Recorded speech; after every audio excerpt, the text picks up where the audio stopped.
Hey guys, it's Sarah and welcome back to my channel. For today's video, I'm going to be answering some questions about veganism.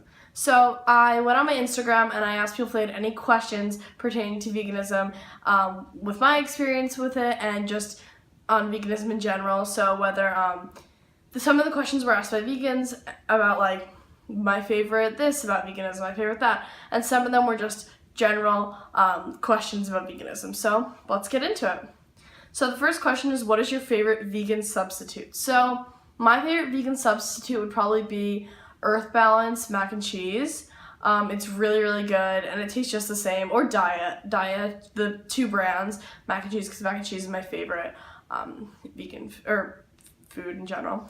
The next one is, how do you effectively diversify your diet to make good tasting food while getting all your necessary nutrients? So this one's a little tricky, but I would say that I eat like what I like whether it's oatmeal every morning for breakfast. Sometimes you get into like little slumps with food where you eat all the same types of food, or if it's avocado toast every morning. And but I try to diversify it. I mean, sometimes I'll have like vegetable pasta 2 nights in a row, but like that's probably the most I go with it. Breakfast sometimes can be the same just because like you're in the go and it's easy. And then nutrient wise, I just make sure it's not like pasta every single night or like grains every single night. Like I make sure if I'm gonna have tofu Monday night, tofu and rice Monday night, then Tuesday night I'll have pasta and veggies, because then on Monday night I'm getting some protein and I'm getting some grains in, and then the next night I'm getting some carbs and some veggies. So it's important to like diversify, and I think that almost diversifying it for nutrients, it almost comes naturally because you're not going to be eating meat, so you're going to want to be trying new things and changing it up, because you're going to get bored if you're eating sweet potatoes every night. So I think diversifying to me almost comes natural. The next one is, what do you think people have the biggest misconceptions on about being vegan? So this is a really good question, and I think that the two misconceptions are that it's expensive and that it's hard to do. So for some people it is hard to do. Like I think that's true. Not for me though, personally. I think once you get into it, it becomes easy. A lot of people, it's hard to transition. It's hard to cut out foods that they're really used to. And like one of my friends, she went vegan for like 2 months, but her mom she was still living in her house with her family, and her mom wouldn't buy her enough food, so she started to lose weight. And then she's like, this isn't healthy. Like I need to go back to a regular diet, so in that case, it is hard for me, because I knew going into it, this is what I wanted to do. My parents were okay with it. It wasn't hard. And I think for some people it is hard transitioning. I think now if you've done it for a month, 2 months, I would say around the 3-month mark, it's probably not going to be hard anymore because you're getting used to it. And about where I am now, I'm over a year, I'm so used to it, it's not hard. The other one about it being expensive, I think this is one of the biggest misconceptions. People are like, oh, I tried to do it, but it's so much money, oh, this and that. It's actually not that expensive. It's expensive when it comes to the vegan substitutes and the fake meats, but you can do that without buying those products, because you're not buying meat, you're not buying dairy. Meat can get really expensive. You're just buying the staples. The potatoes, the rice, the beans, the oats. These staples are very, very, very cheap. You can buy them in bulk, and you're buying produce, which produce can get expensive. So you're gonna buy fruit that'll stay frozen longer, and you can have longer. Unlike lettuce that can brown in like a week. So it's important to shop smart. It can be done very inexpensively. So those are 2 misconceptions. The next one is, what was my last non-vegan meal? Oh my gosh. So I turned vegan, I did it overnight. It was May 9th, 2016, so last year. And I remember the day before I was going to try to do it, and I failed. I went to go make oatmeal, and I put honey in my oatmeal. So that was probably my last non-vegan meal. I don't remember what I had before that, when I was like, oh, tomorrow I'll go vegan. So I don't remember that, but I remember probably it'd be oatmeal with honey, which is kind of lame for being my last non-vegan meal, but it's fine. And then this one says, my next question is honey vegan? So no, honey is not vegan, because basically the definition of veganism is you cannot eat anything that comes from an animal, and honey comes from bees. I don't know who eat honey when they're vegan. One of my friends who's vegan eats honey, and I personally don't eat it. A lot of vegans do not eat it because it's not even necessary. Like you can put maple syrup, agave, and it's there's no reason for it, and it isn't vegan. And I actually went to this restaurant that I thought was vegan, but everything they had there had honey in it. So it was like a pastry place. So that was a little rough. But okay, so the next question is, what is the hardest part of being vegan? So when people ask me this question, I'm always like, nothing. It's so easy. But I mean, I'm sure I can think of something. I would say probably the hardest part is like if you don't plan. If you're going out somewhere and you don't plan, and then you get there and you're like, there's not that many vegan options here, or like, I wish I had packed myself a snack, or just because sometimes I'm like, oh, I'll make it work, you know, like lazy. I'll be like, you know, like there'll be vegan options, and like that's not always the case. Like I was lucky, I was at a graduation party this past weekend, and I went to go eat the food, and there was plenty of options, but I was like a baby shower before, and there wasn't much there. I had to eat like some string beans, some bread. So I think one of the hardest parts is just like gauging whether like I should bring something, should I not. Like sometimes it's important to just talk with the host beforehand, because not saying that they have to accommodate for you, but just be like, hey, what are you making? And if they're like, oh, like cheeseburgers, ham, like this, that, and the other, you know that you probably should bring your own food. The next one is, do you find that you have more energy throughout the day while on a vegan diet? Yes, definitely. You still get full while you're vegan. You can still eat heavy meals, but you're gonna feel much lighter. You're not gonna have all this meat and dairy in your body. A lot of people cut out just dairy, and they feel the same way. So I definitely 100% feel this way. You can feel sluggish or tired on a vegan diet if you don't eat enough. But if you're eating enough and you're doing it the right way, you're gonna have so much energy and you're gonna feel great. I remember like 6 months after I'd been vegan, my cousin, who's also vegan, said to me, she's like, oh my God, your skin is glowing. Like it does wonders for you. I know a lot of people cut out dairy for acne. So it definitely helps your body tremendously. The next question would be, do you find it to be hard eating out for meals with family and friends? I would say no, because I tend to go like to the same places with friends, so I know where I'm going, and like I know what vegan options they have there. Like, but I think it can be hard if I'm like on vacation and like my family wants to go to this one restaurant, or if I'm like out in a new like town and I'm like, I don't know where I'm gonna find something.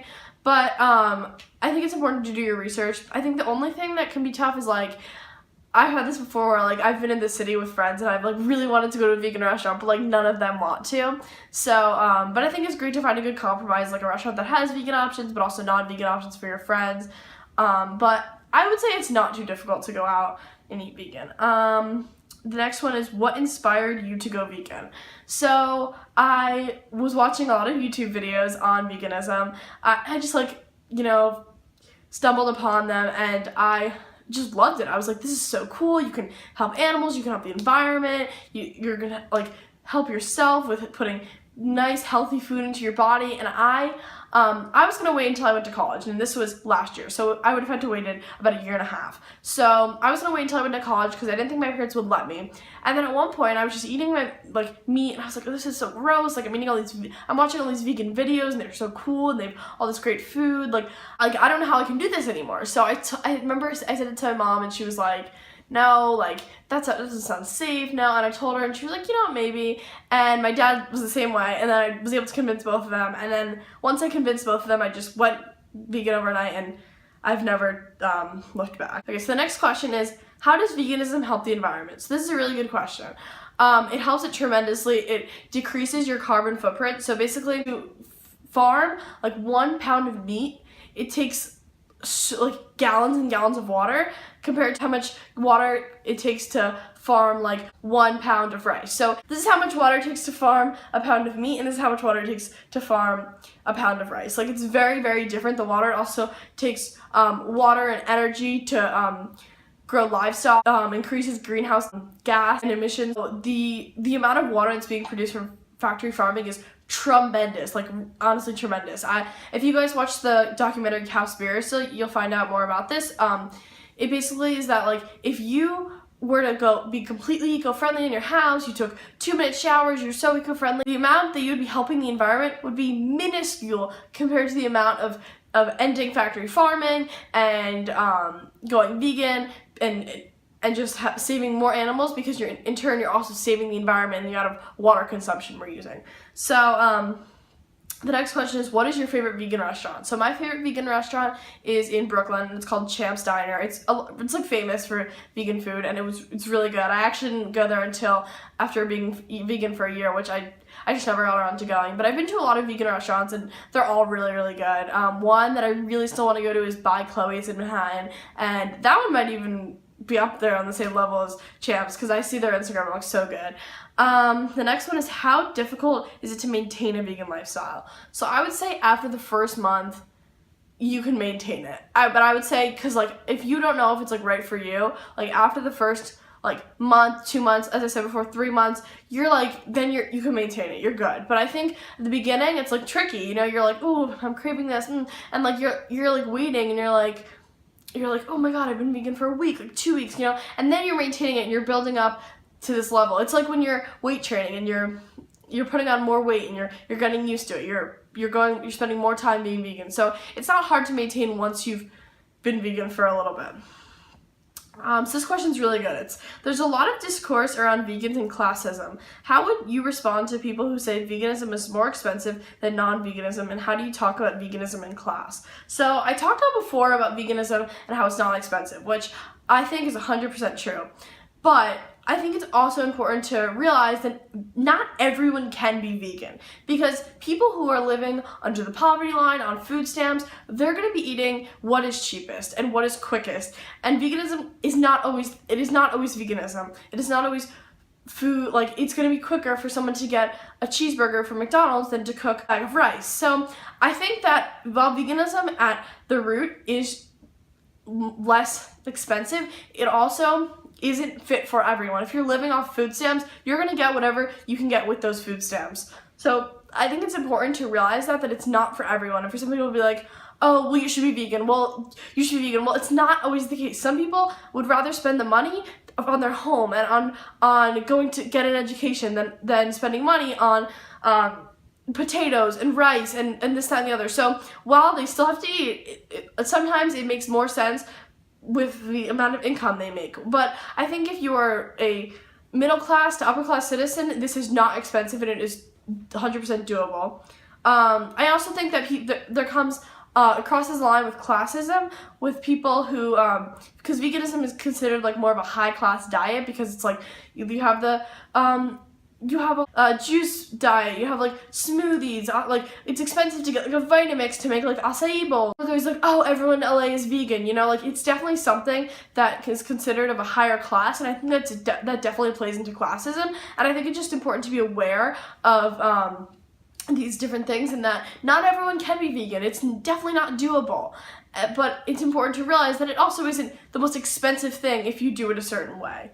And then my last question is, what's your favorite vegan meal that isn't vegan? So, that isn't usually vegan. So, I've said before mac and cheese, so I guess I should think of another one. I guess I really like vegan ice cream. Like, I was surprised how much I like it. I thought it would be so gross. When I first went vegan, I tried like coconut milk ice cream, and I don't like that at all. But I like almond milk ice cream and soy ice cream. I try to have soy, like it's less than like almond-based product, but it's still really good. So I hope you guys enjoyed this Q&A, and I'll catch you guys in my next video. Don't forget to comment, like, and subscribe, and I'll see you guys next time. Bye!